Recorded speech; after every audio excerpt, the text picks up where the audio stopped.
السلام عليكم ورحمة الله تعالى وبركاته. مرحبا بكم في فيديو جديد على قناتكم الجيريا تك. روسيا تعلن أنها ستتجه نحو بناء محطة للطاقة النووية الذرية في الجزائر، وتعمل مفاعلات هذه المحطة بالوقود الثقيل السائل. وبحيث كشف محلل روسي أن موسكو تتجه نحو بناء أقوى وأكبر محطة للطاقة النووية بالجزائر في إفريقيا لتعزيز التقارب بين البلدين. أوضح المحلل الروسي المستقل أنطون في تصريح خاص به موقع ميدل إيست آي أنه في ظل المنافسة المتزايدة بين القوى الكبرى يمكن أن يصبح التنسيق بين روسيا والجزائر في القضايا الغير عسكرية، مشيرا إلى أن موسكو ستعرض بناء محطة للطاقة النووية المتطورة تعمل بالماء الثقيل في الجزائر. وأكد المتحدث ذاته أنه من المرتقب أن تتكثف المفاوضات بين روسيا والجزائر، خصوصا وأنهما على وشك توقيع على وثيقة شراكة استراتيجية شاملة،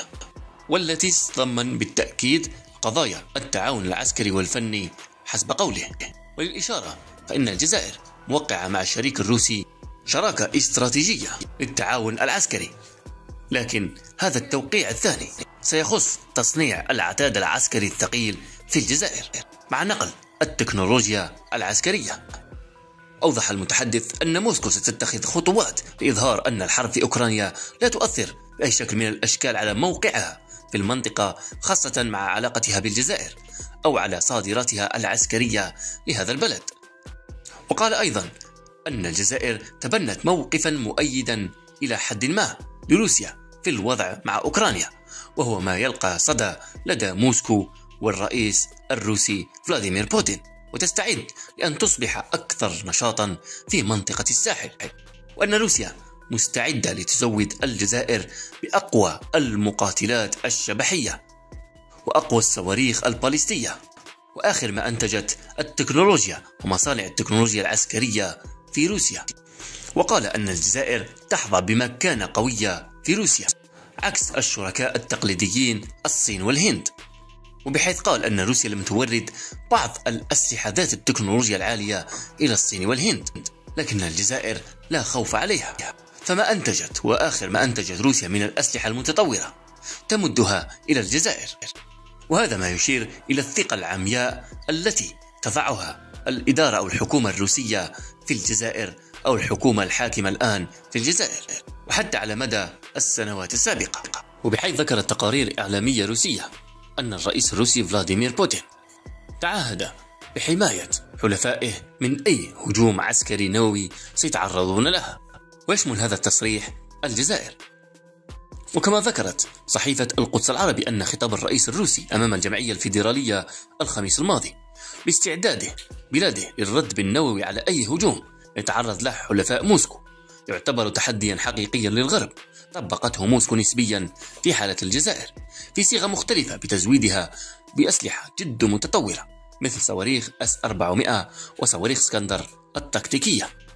وأفاد التقرير بأن إظهار روسيا الدفاع عن حلفائها من جهة، وكذلك الحفاظ عن موقعها الاستراتيجي وذلك في البحر الأبيض المتوسط قاعدة طرطوس في سوريا يعتبر تعهدا بالدفاع عن الحلفاء طبقته روسيا بشكل غير مباشر في حالة الجزائر. واستند المقال إلى تقارير روسية سابقة أشارت إلى نية الغرب التدخل في الجزائر خلال ما يعرف بالربيع العربي، وكشفت تقارير وقتها بأن هدف القوات هو التدخل في حالة اضطرابات في دول شمال إفريقيا، كان يقصد بها الجزائر، ولم تكن هذه القوات مخصصة لليبيا، لأن قوات المارينز في إيطاليا كانت هي المكلفة بهذه المهمة. مما زاد من القلق هو تصريح بروس ريدل الذي عمل مستشار ل4 رؤساء ومن ضمنهم باراك أوباما في ولايته الأولى،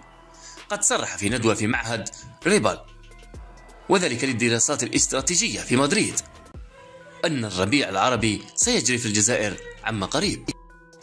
وأيضا قال التقرير إن تصريحات بوتين بالدفاع عن الحلفاء أبانت الخطوط العريضة لقرار روسيا بتزويد الجزائر بأسلحة جد متطورة للغاية في تلك الفترة الحساسة، ولم يكن الغاية منها حسب التقرير هو تغذية سباق التسلح مع المغرب، لأن المغرب لا قبل له بمواجهة الجزائر، لأن هذا الأخير لن يهاجم الجزائر نهائيا ولن يحلم بذلك، بل كل هذا يجعل الجزائر تتوفر على قوة ردع ضد سيناريوهات التدخل الغربي، إذ ما حاول تكرار سيناريو ليبيا بالتدخل الجوي تحت غطاء محاربة الجماعات المسلحة التي كان يفترض أن تتسلل إلى الجنوب الجزائري. وذكر المصدر أن روسيا قامت بتزويد الجزائر بعدة أنظمة متطورة للطيران مثل S-400 وأنتاي 2500 وS-300، وعن قريب تصل منظومة S-500 والتي تعتبر الأحسن في العالم والقادرة على مواجهة كل أنواع الطائرات الغربية بما فيها أنواع الصواريخ. وخلص إلى التأكيد أن امتلاك الجزائر لهذه الأسلحة المتطورة وتواجد سفن حربية روسية في غرب البحر الأبيض المتوسط كان من جهة رادعا للغرب لتفادي التسبب في نزاعات في الجزائر، لأن قطع سلاح استراتيجية واحدة قادرة على تغيير مسار نزاع أو قضية، ومن جهة أخرى تطبيق روسيا لمفهوم الدفاع عن الحلفاء الذي يجعل منه فلاديمير بوتين الآن عقيدته رئيسية في تصوره للدفاع عن أمن روسيا من جهة وحلفائها الاستراتيجيين من جهة أخرى.